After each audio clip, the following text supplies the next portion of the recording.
So, good evening, ladies and gentlemen. Tonight we are discussing something which I call perforated mylar. A lot of you might know what mylar is. It is an aluminized polyethylene, essentially, which is plastic bag material. The aluminum is deposited onto the plastic with vapor deposition, so it's deposited very evenly and very finely. So basically a very thin layer of aluminum, because the aluminum is in a gas stage when it is applied to the sheeting. Perforated mylar is something which I've never seen before, and it is essentially mylar sheeting with holes that have been melted through it, which I did with a soldering iron at 400 degrees Celsius, which was more than sufficient, so I think you could do it with 300 degrees.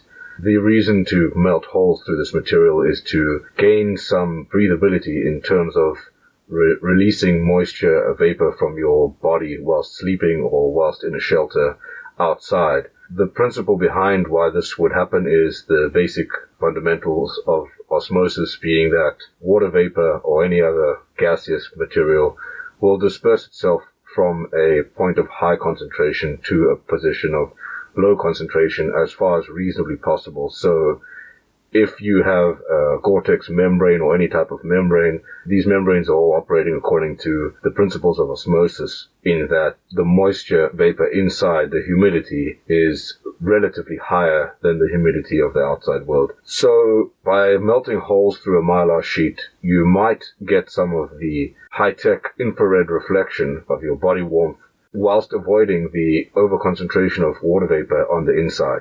I'm not specifically sure which temperatures this will be effective at, or if it will be effective. It may just pool water on the inside or condense water on the cold aluminum sheet layer on the mylar, depending. But I think that because the humidity level inside is going to normally be a lot higher than the humidity level outside on a cold winter day or on a 0-degree day, because cold air is usually very dry, I think that it might suck a lot of the moisture vapor out. So, firstly, this is what it looks like.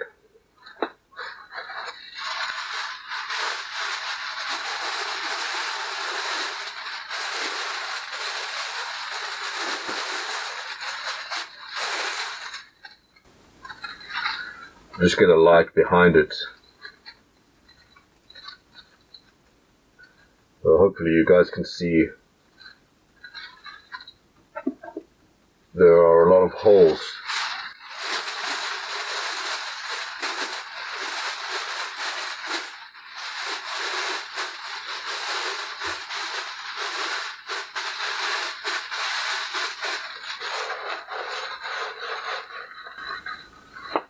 So it's a very loud material, it's very lightweight, and it is technically a space-age material, being that I think it was developed, or at least initially used by NASA, in a multi-layer configuration in space, I think, to reflect the sunlight from the astronaut spacesuits. So this will be tested in a sleeping bag tonight in a configuration which I'm very familiar with, at a temperature of 0 degrees Celsius. And I will video tomorrow morning and tell you guys if it increased the warmth, and we'll see how much moisture collects on the material itself, and if it hampered vapor transfer out of the sleeping system, etc., etc. I will use a sleep system that I'm very familiar with, at a location that I'm very familiar with, in a temperature that I've used this exact sleep system multiple times, and I'm talking more than dozens of times. So I will be able to subjectively tell you if I felt that it was warmer, but this is somewhat of a certified opinion, because I do know exactly what that sleep system does at that place in those ranges. And needless to say, if something that fits inside your pocket and weighs only a few grams can increase your thermal efficiency of your sleep system by even a few degrees, it is potentially a very interesting material to look into. So we'll see what the situation is tomorrow morning. I'm hopeful, and I'm skeptical. Let's see.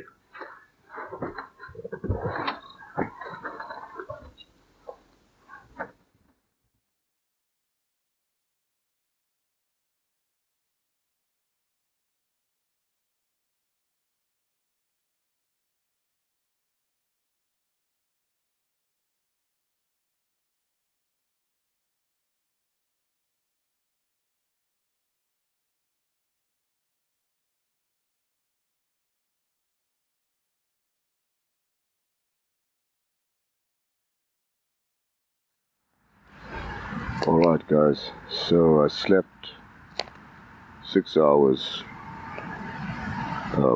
with this perforated mylar wrapped around my legs.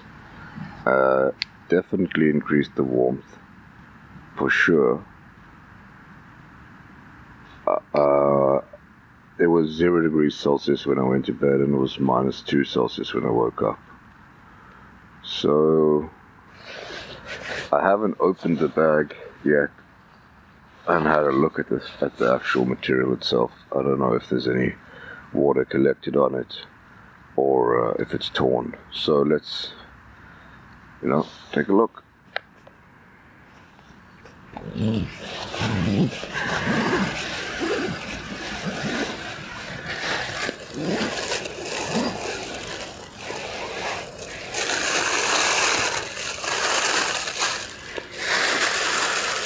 So the water collection problem would happen on the inside, and would also be evident in my pants, which are cotton. They are a little bit more damp than usual, my pants, slightly.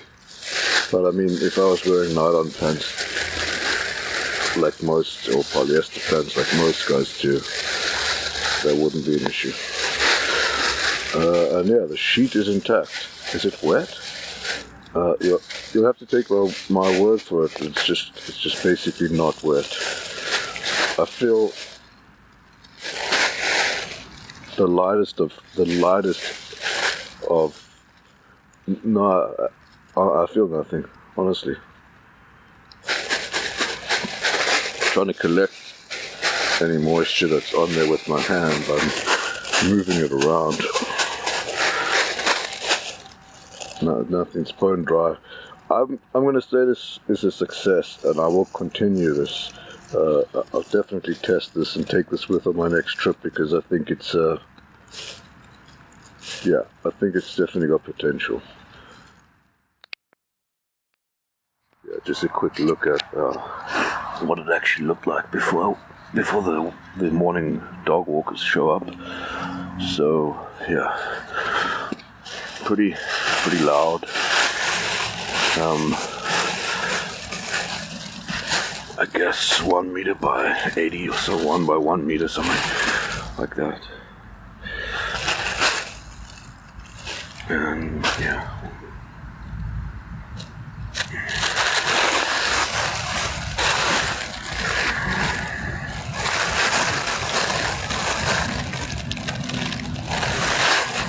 Not seeing any tears. I try to make all the holes as perfectly round as possible, and technically all these inner faces of these holes are melted, so they might even be reinforced relative to the non.